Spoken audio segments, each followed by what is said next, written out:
ان اللہ وملائکتہ یصلون علی النبی یا ایہا الذین آمنوا صلوا علیہ وسلموا تسلیما اللہم صل علی محمد وعلی آل محمد کما صلیت علی ابراہیم وعلی آل ابراہیم انک حمید مجید اللہم بارک علی محمد وعلی آل محمد کما بارکت علی ابراہیم وعلی آل ابراہیم انک حمید مجید رب اشرح لی صدری ویسر لی امری واحلل عقدۃ من لسانی یفقہوا قولی رب زدنی علما اعوذ باللہ السمیع العلیم من الشیطان الرجیم بسم اللہ الرحمن الرحیم فلا وربک لا یؤمنون حتی یحکموک فیما شجر بینہم ثم لا یجدوا فی انفسہم حرجا مما قضیت ویسلموا تسلیما۔ نبی کریم علیہ الصلاۃ کا اس دنیا میں آنا اور اللہ تعالیٰ کا آخری نبی اور رسول بنایا جانا یقیناً یہ اللہ تعالیٰ کی بہت بڑی نعمت اور اللہ کا محض فضل و کرم ہے، اور نبی کریم علیہ الصلوۃ والسلام کی بعثت کی خوشی ہر مسلمان کو ہونی بھی چاہیے، یہ ایمان کا تقاضا بھی ہے۔ اللہ کے نبی علیہ الصلوۃ والسلام جب کائنات کے امام ہیں، اللہ کے آخری نبی اور رسول ہیں، تو اس واسطے سے نبی کریم علیہ تحیت و تسلیم کے امت پر چند ایک حقوق ہیں۔ ہر امتی کو ان حقوق کا علم ہونا چاہیے تاکہ ان حقوق کو ادا کر کے اللہ تعالیٰ کی اس نعمت کا انسان شکر ادا کر سکے۔ میں آج کے خطبہ جمعۃ المبارک کے اندر کوشش کروں گا مختصر وقت میں نبی کریم علیہ الصلوۃ والسلام کے چند ایک حقوق کا تذکرہ کروں تاکہ ہمیں اس بات کا علم ہو کہ نبی کریم علیہ الصلوۃ والسلام کی بعثت کی خوشی کس انداز میں ہمیں منانی چاہیے، اور کیا آیا ہم میں سے ہر مسلمان اس انداز میں خوشی مناتا ہے اور اللہ تعالیٰ کا شکر ادا کرتا ہے۔ ہم میں سے ہر انسان اپنے آپ کو پرکھے، اپنا امتحان لے کہ میں نبی کریم علیہ الصلوۃ والسلام کے جو حقوق اور واجبات ہمارے اوپر ہیں ان کو ادا کرنے کے حوالے سے کس درجے پر فائز ہوں۔ محترم بھائیو، نبی کریم علیہ الصلوۃ والسلام کا جو سب سے پہلا حق ہے ہم مسلمانوں پر، وہ یہ ہے کہ ہم آپ کو اللہ کا نبی اور اللہ کا رسول تسلیم کریں، اللہ کا بندہ اور اللہ کا رسول تسلیم کریں۔ اگر ایک آدمی نبی کریم علیہ تحیت و تسلیم کو اللہ کا رسول تو مانتا ہے لیکن اللہ کا بندہ نہیں مانتا، تو اس نے گویا کہ نبی کریم علیہ الصلوۃ والسلام کی نبوت اور رسالت کا حق ادا نہیں کیا۔ ہم نے نبی کریم علیہ الصلوۃ والسلام پر ایمان لانا ہے اللہ کا بندہ ہونے کے ناطے سے اور اللہ کا رسول ہونے کے ناطے سے۔ اس وجہ سے جب نبی کریم علیہ الصلوۃ والسلام کے سامنے ایک شخص نے آ کر یہ کہا کہ اللہ کے رسول، ہوتا وہی ہے جو آپ چاہتے ہیں اور اللہ چاہتا ہے، یعنی نبی کریم علیہ الصلوۃ والسلام کو عبودیت کے مرتبے سے اٹھا کر الوہیت کے مرتبے پر جب فائز کرنے کی کوشش کی اس شخص نے، تو اللہ کے نبی علیہ الصلوۃ والسلام کا غصے سے چہرہ بدل گیا، اور نبی کریم علیہ الصلوۃ والسلام نے فوراً اس کو ٹوک کر فرمایا اجعلتنی للہ ندا، کہ کیا تو نے مجھے اللہ کا شریک بنا دیا ہے؟ جب تو نے یہ کہا کہ ہوتا وہی ہے جو اللہ اور آپ چاہیں، آپ نے فرمایا قل ما شاء اللہ وحدہ، اے میرے صحابی صرف اتنا کہو وہی ہوتا ہے جو صرف اللہ وحدہ لا شریک چاہتا ہے۔ یعنی ہم نے نبی کریم علیہ الصلوۃ والسلام کو اللہ کا بندہ تسلیم کرنا ہے، اور آپ پسند کرتے تھے کہ ہم اللہ کے نبی کو اللہ کا بندہ کہا جائے۔ آپ نے فرمایا انما انا عبد اللہ ورسولہ، میں تو اللہ کا بندہ اور رسول ہوں۔ لیکن اگر انسان یہ کہے کہ اللہ کے نبی علیہ الصلوۃ والسلام جو ہے میں آپ کو رسول بھی مانتا ہوں، نبی بھی مانتا ہوں، اور ساتھ ہی مشکل کشا بھی مانتا ہوں، حاجت روا بھی مانتا ہوں، بگڑیاں بنانے والا بھی مانتا ہوں، تو یہ اللہ کے نبی نے اپنی زندگی کے اندر اس بات کو کبھی قبول نہیں کیا۔ تو اگر اللہ کے نبی ہماری زبان سے یہ الفاظ سن لیں تو کیفیت کیا ہوگی؟ اس وجہ سے محترم بھائیوں، اللہ کا بندہ اور اللہ کا رسول ماننا یہ نبی کریم کا حق ہے ہمارے اوپر، اور جب ہم نے اللہ کا رسول مانا ہے تو پھر ہمارے اوپر یہ واجب ہے کہ نبی کریم علیہ الصلوۃ والسلام کے اللہ کے رسول ہونے کے ناطے سے ہر بات میں آپ کی اتباع اور اطاعت کریں، چونکہ یہاں آپ انسان ہونے کے ناطے سے ہمیں حکم جاری نہیں کر رہے، کسی بڑا ہونے کے ناطے سے حکم جاری نہیں کر رہے، بلکہ اللہ کا رسول ہونے کے ناطے سے آپ حکم جاری کر رہے ہیں۔ اور جب آپ اللہ کے رسول ہونے کے ناطے سے ہمیں احکامات جاری کر رہے ہیں تو واجب ہے کہ ہم نبی کریم علیہ الصلوۃ والسلام کی ہر بات میں آپ کی اتباع اور فرما برداری کریں۔ اس وجہ سے نبی کریم علیہ الصلوۃ والسلام نے فرمایا، حضرت ابو ہریرہ رضی اللہ تعالیٰ عنہ روایت کرتے ہیں، صحیح بخاری میں روایت ہے، اللہ کے نبی فرماتے ہیں، من اطاعنی فقد اطاع اللہ، جس نے میری اطاعت اور فرما برداری کی اس نے در حقیقت اللہ کی اطاعت اور فرما برداری کی، ومن عصانی فقد عصى اللہ،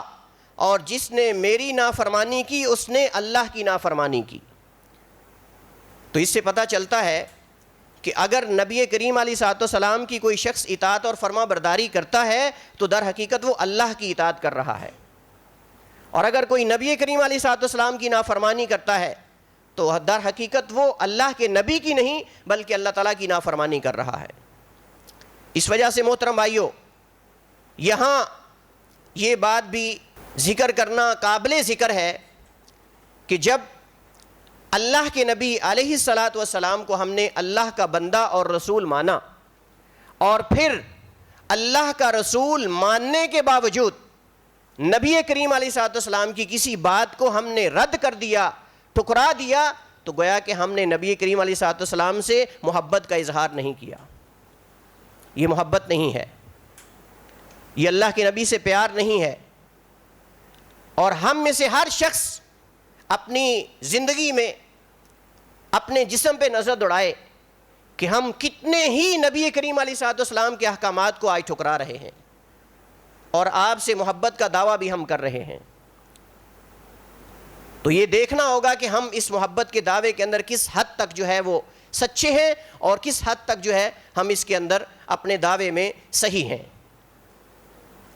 نبی کریم علیہ الصلوۃ والسلام کی اطاعت اور فرما برداری ہر چیز کے اندر ہے۔ یہ نہیں کہ جہاں انسان کی خواہشات کے مطابق بات آئے تو وہاں نبی کریم علیہ الصلوۃ والسلام کی بات کو لے لیا جائے،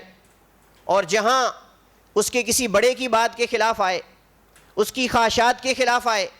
اس کے اپنے منہج و طریقے کے خلاف آئے،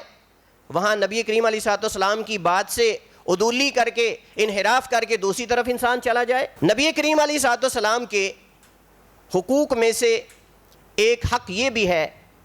کہ ہم نبی کریم علیہ الصلوۃ والسلام سے محبت کریں، آپ کی تعظیم کریں، اور علماء کرام فرماتے ہیں کہ نبی کریم علیہ الصلوۃ والسلام سے محبت کی سب سے بڑی دلیل یہ ہے کہ اللہ کے نبی پر سب سے زیادہ درود و سلام بھیجا جائے، نبی کریم علیہ الصلوۃ والسلام کی سیرت کو پڑھا جائے، اپنے بچوں کو نبی کریم علیہ الصلوۃ والسلام کی سیرت پڑھائی جائے۔ یہ نبی کریم علیہ الصلوۃ والسلام سے محبت کی سب سے بڑی دلیل ہے۔ نبی کریم علیہ الصلوۃ والسلام کا ذکر خیر کیا جائے، یہ نبی کریم علیہ الصلوۃ والسلام کی محبت کی دلیل ہے۔ اور نبی کریم علیہ الصلوۃ والسلام پہ درود و سلام بھیجنے کے فائدے بے شمار ہیں، صرف درود و سلام بھیجنا نہیں، اس کے فائدے ہیں۔ علامہ ابن القیم رحمۃ اللہ علیہ نے جلاء الافہام کے اندر بے شمار فائدے ذکر کیے ہیں نبی کریم علیہ الصلوۃ والسلام پہ درود و سلام بھیجنے کے۔ اس سے انسان کا فقر ختم ہوتا ہے، اس سے انسان کو نبی کریم علیہ الصلوۃ والسلام کی آخرت میں شفاعت اور سفارش نصیب ہوگی، اس سے دنیا کے اندر جتنی پریشانیاں اللہ ختم کر دیتا ہے، آخرت کی سختیوں سے انسان محفوظ ہو جاتا ہے۔ اور سب سے بڑی بات یہ ہے کہ انسان جب نبی کریم علیہ الصلوۃ والسلام پہ درود و سلام بھیجتا ہے تو در حقیقت وہ اپنے والدین کے ساتھ احسان کر رہا ہوتا ہے۔ آپ سوچتے ہوں گے کہ جو بندہ نبی کریم علیہ الصلوۃ والسلام پہ درود و سلام بھیجتا ہے وہ اپنے والدین پہ کیسے احسان کر رہا ہے اپنے والد پر. نبی کریم علیہ الصلوۃ والسلام نے فرمایا, صحیح حدیث کے اندر موجود ہے, کہ جب کوئی میرا امتی میرے اوپر درود و سلام بھیجتا ہے, اللہ نے فرشتے مقرر کیے ہیں جو اس آدمی کا, اس کے والد کا نام میرے سامنے ذکر کیا جاتا ہے کہ تمہارا فلاں بن فلاں امتی تمہارے اوپر درود و سلام بھیج رہا ہے. تو یہ احسان ہے نا والدین کے ساتھ, کہ آپ کے والد کا نام لے کر کہا جائے گا کہ اللہ کے رسول تمہارا فلاں امتی تمہارے اوپر درود و سلام بھیج رہا ہے. جس قدر کثرت سے نبی کریم علیہ الصلوۃ والسلام پہ آدمی درود و سلام بھیجتا ہے, اس قدر اپنے والد کے ساتھ احسان کر رہا ہے. اور فائدے تو ہیں اس کے. نبی کریم علیہ الصلوۃ والسلام نے فرمایا, جو میرے اوپر ایک بار درود بھیجتا ہے, اللہ اس پہ اپنی 10 رحمتیں نازل کرتا ہے, اس کے 10 درجات بلند کرتا ہے, اور اس کی 10 غلطیاں اللہ تعالیٰ معاف فرما دیتا ہے. محترم بھائیو, نبی کریم علیہ الصلوۃ والسلام کے حقوق میں سے ایک حق یہ بھی ہے کہ ہم نبی کریم علیہ الصلوۃ والسلام کی عزت اور توقیر کریں. آپ کی عزت اور توقیر سے کیا مراد ہے؟ نبی کریم علیہ الصلوۃ والسلام کی زندگی میں تو یہ مراد تھا کہ نبی کریم علیہ الصلوۃ والسلام کی موجودگی میں کوئی اپنی آواز کو بلند نہیں کر سکتا. اللہ تعالیٰ قرآن کریم میں فرماتا ہے, یا ایھا الذین آمنوا لا ترفعوا اصواتکم فوق صوت النبی, کہ اے اہل ایمان میرے نبی کی آواز پر اپنی آواز کو بلند بھی نہ کرو. لیکن نبی کریم علیہ الصلوۃ والسلام کی وفات کے بعد, دنیا سے جانے کے بعد ہم اس آیت پر عمل کیسے کریں گے؟ علماء کرام فرماتے ہیں کہ دنیا سے نبی کریم علیہ الصلوۃ والسلام کے چلے جانے کے بعد اللہ کے نبی کی تعظیم یہ ہے کہ ہم آپ کی حدیث مبارکہ کی تعظیم کریں. جہاں اللہ کی حدیث پڑھی جا رہی ہو وہاں اپنی آواز کو پست رکھیں. اور بلکہ امام مالک رحمۃ اللہ علیہ کے بارے میں آتا ہے کہ جب درس حدیث دینے کے لیے آتے, اچھا لباس پہن کر, اچھی خوشبو لگا کر, غسل کر کے مسند تدریس پر بیٹھا کرتے تھے. جب پوچھنے والا پوچھتا کہ تم اتنا زیادہ اہتمام کس لیے کرتے ہو, تو امام مالک فرماتے, میں اتنا زیادہ اہتمام نبی کریم علیہ الصلوۃ والسلام کی حدیث کی وجہ سے کرتا ہوں. اور صرف خالی احترام نہیں, بلکہ نبی کریم علیہ الصلوۃ والسلام کی حدیث کی تعظیم اور احترام یہ ہے کہ اللہ کے نبی کی بات کو مانا جائے, تسلیم کیا جائے. سیدنا عمر رضی اللہ تعالیٰ عنہ نے ایک دفعہ دیکھا کہ 2 بندے مسجد نبوی کے اندر اپنی آوازیں بلند کر رہے ہیں. آپ نے کہا ان دونوں کو بلا کر لاؤ. جب ان دونوں کو لایا گیا تو آپ نے فرمایا, کیا تم اہل مدینہ میں سے ہو؟ کہاں سے ہو تم؟ کس خاندان سے ہو؟ کس علاقے سے ہو؟ تو کہنے لگے ہم طائف سے ہیں. سیدنا عمر بن خطاب رضی اللہ تعالیٰ عنہ فرمانے لگے,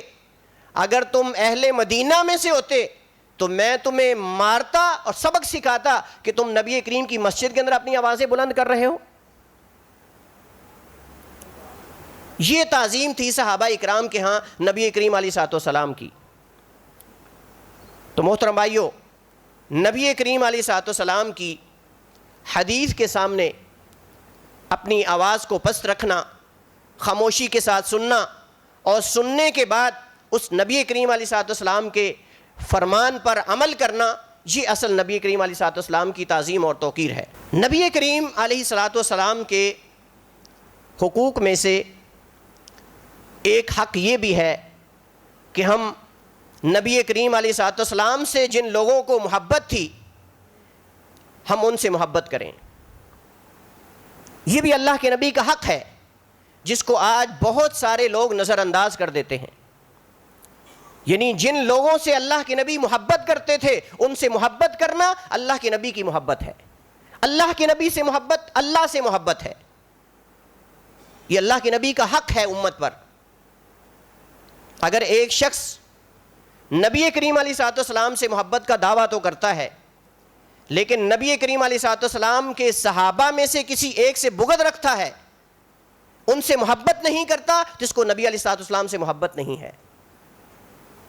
اس وجہ سے نبی کریم علیہ الصلوۃ والسلام کی محبت کا تقاضا ہم سے یہ ہے کہ ہم نبی کے صحابہ سے بھی محبت کریں. اور یہ نہیں کہ چند سے محبت کریں چند سے بغض رکھیں، بلکہ تمام صحابہ کرام سے ہمیں محبت ہونی چاہیے۔ نبی کریم علیہ الصلوۃ والسلام نے فرمایا فمن احبہم فبحبی احبہم ومن ابغضہم فببغضی ابغضہم، کہ جس نے میرے صحابہ سے محبت کی اس نے میری محبت کی وجہ سے ان سے محبت کی،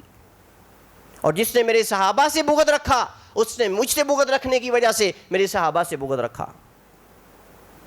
اس وجہ سے محترم بھائیو، نبی کریم علیہ الصلوۃ والسلام کی محبت کا تقاضا یہ ہے کہ ہم اللہ کے نبی علیہ الصلوۃ والسلام کے صحابہ سے بھی محبت کریں، جن سے آپ نے محبت کی ہے، آپ کی آل سے محبت کریں، آپ کے اصحاب سے محبت کریں، اور ہمارے دل کے اندر ان کے بارے میں کسی کے بارے میں بھی نفرت، بغض اور کینہ اور حسد نہیں ہونا چاہیے۔ وہ شخص مومن نہیں ہے جس کے سینے کے اندر نبی کے صحابہ کی محبت نہیں بلکہ بغض ہو۔ اس کا دل کائنات میں سب سے زیادہ سیاہ دل ہے جس دل کے اندر نبی کے صحابہ کا بغض اور نفرت اور حسد اور بغض ہے۔ ایک طرف ہم نبی علیہ الصلوۃ والسلام کی محبت پر جلسے کریں، جلوس نکالیں، سب کچھ کریں، اور دوسری طرف ہم ان لوگوں کی حمایت کریں جو نبی علیہ الصلوۃ والسلام کے صحابہ سے بغض رکھتے ہیں، نفرت کرتے ہیں، کسی نبی کے صحابی کے بارے میں دل کے اندر بغض اور حسد رکھیں اور دعویٰ کریں کہ ہمیں نبی سے محبت ہے۔ میں کہتا ہوں ایسا شخص کائنات کا جھوٹا شخص ہے جو نبی علیہ الصلوۃ والسلام سے محبت کا دعویٰ کر رہا ہے اور نبی کے کسی صحابی سے بغض رکھ رہا ہے۔ محترم بھائیو، اللہ کے نبی جب کائنات کے امام ہیں، اللہ کے آخری نبی اور رسول ہیں، تو آخری نبی اور رسول ہونے کے ناطے سے آپ صلی اللہ علیہ وسلم کے اس امت پر حقوق بہت زیادہ ہیں۔ چند ایک کی طرف میں نے اشارہ کیا، خلاصتاً دوبارہ ذکر کر دیتا ہوں۔ سب سے پہلے نبی کریم علیہ الصلوۃ والسلام کو اللہ کا بندہ اور رسول ماننا، اللہ کا بندہ اور رسول ماننا، یہ نہیں عقیدہ رکھنا کہ اللہ کے نبی انسان ہی نہیں ہیں، بشر ہی نہیں ہیں، بلکہ اللہ کا بندہ تصور کرنا ہے۔ آپ دیکھیے اللہ تعالیٰ نے نبی کریم علیہ الصلوۃ والسلام کی زندگی کی جو سب سے بہترین رات تھی وہ معراج کی رات تھی۔ اللہ تعالیٰ نے جب نبی کریم کو اس معراج والی رات کا تذکرہ کرتے ہوئے ذکر کیا قرآن کریم میں، تو اللہ نے عبودیت کے لقب سے ذکر کیا ہے، کیونکہ اللہ کے نبی کو اللہ کا بندہ اپنے آپ کو کہنا پسند تھا۔ اللہ نے فرمایا سبحان الذی اسریٰ بعبدہ، سبحان الذی اسریٰ بعبدہ۔ اللہ نے یہ نہیں کہا پاک ہے وہ ذات جس نے سیر کروائی اپنے نور کو، اپنے علم کے خزانے کو، مشکلیں حل کرنے والے کو، فلاں کو، بلکہ فرمایا سبحان الذی اسریٰ بعبدہ، پاک ہے وہ ذات جس نے سیر کروائی اپنے بندے کو راتوں رات، عبدہ، اپنے بندے کو۔ اللہ نے 4-5 مقامات پہ قرآن کریم میں نبی کریم علیہ الصلوۃ والسلام کو عبد کے لفظ سے پکارا ہے، چونکہ اللہ کے نبی کو محبوب تھا یہ لفظ، پسند تھا یہ لقب کہ آپ کو اللہ کا بندہ اور رسول کہا جائے۔ اس وجہ سے ہمیں چاہیے کہ ہم نبی کریم علیہ الصلوۃ والسلام کو اس لقب سے پکارا کریں جو اللہ کے نبی کو پوری زندگی پسند تھا۔ آپ کہا کرتے تھے انما انا عبد اللہ و رسولہ، میں تو اللہ کا بندہ اور رسول ہوں، اس سے بڑھ کر میں کچھ نہیں ہوں۔ اللہ کے نبی علیہ الصلوۃ والسلام سے محبت کرنا، مال، اولاد، جان، کائنات کی ہر چیز سے بڑھ کر ہمیں اللہ کے نبی سے محبت ہونی چاہیے۔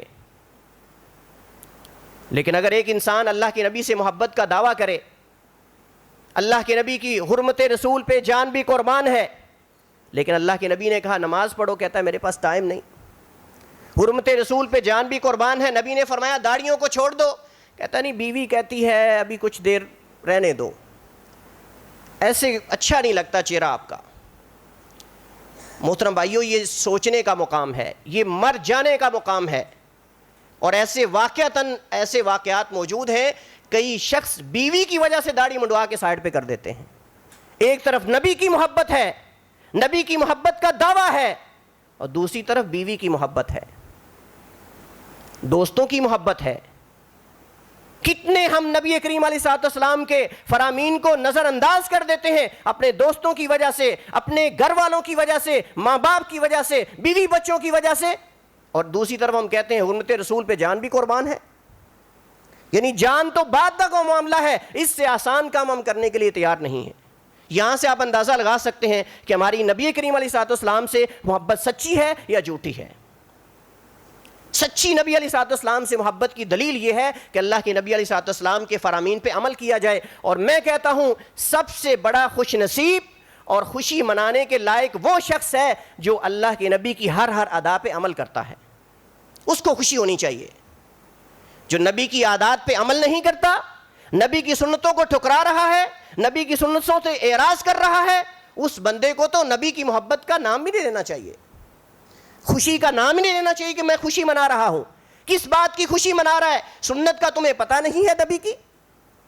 تیری زندگی ساری نبی کریم علیہ الصلوۃ والسلام کی سنت کے خلاف جا رہی ہے،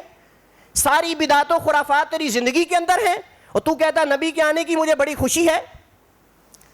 محترم بھائیو، سب سے زیادہ خوشی اس شخص کو ہونی چاہیے جو اپنے آپ کو جہالت سے بچا کر، خرافات سے بچا کر، بدعات سے بچا کر نبی کریم کی راہ پر، اللہ کی راہ پر لگاتا ہے، ساتھ مستقیم پہ چلاتا ہے. اس بندے کو خوشی ہونی چاہیے کیونکہ اس نے اپنے آپ کو جہنم کی آگ سے بچا لیا ہے. اور اللہ کے نبی کے آنے کا اصل مقصد یہی تھا کہ آپ کائنات کو گمراہیوں سے، جہالت سے بچا کر ساتھ مستقیم پر لگا کے دارین کی خیر ان کے مقدر میں کر دیں، اللہ تعالیٰ کے فیصلے اور اللہ تعالیٰ کے حکم سے. اس وجہ سے محترم بھائیو، حقیقی نبی علیہ الصلوۃ والسلام کے آنے کی خوشی وہ یہ نہیں ہے کہ ہم اس روایتی انداز میں جو آج کل ہم نے اختیار کیا ہوا ہے 4-5 جھنڈیاں لگا لیں اور اس طرح جو ہے وہ لائٹیں جلا لیں. یہ نبی کریم علیہ الصلوۃ والسلام کی ولادت کی، آپ کے آنے کی اصل خوشی نہیں، بلکہ محترم بھائیو اللہ کے نبی کو بھی خوشی تب ہوگی جب ہم نبی کریم علیہ الصلوۃ والسلام کی ہر ادا پہ عمل کریں گے، آپ کی ہر سنت پہ عمل کریں گے اور اپنے آپ کو بدعات و خرافات سے بچا کر نبی کریم علیہ الصلوۃ والسلام کی راہ پر، آپ صلی اللہ علیہ وسلم کے طریقے و سنت پر چلائیں گے. یہ اصل خوشی ہے. اور خوش نصیب بھی یہی شخص ہے سب سے بڑا جو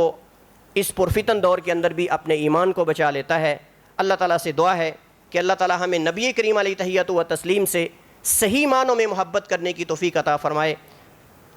وآخر دعوانا الحمد للہ رب العالمین.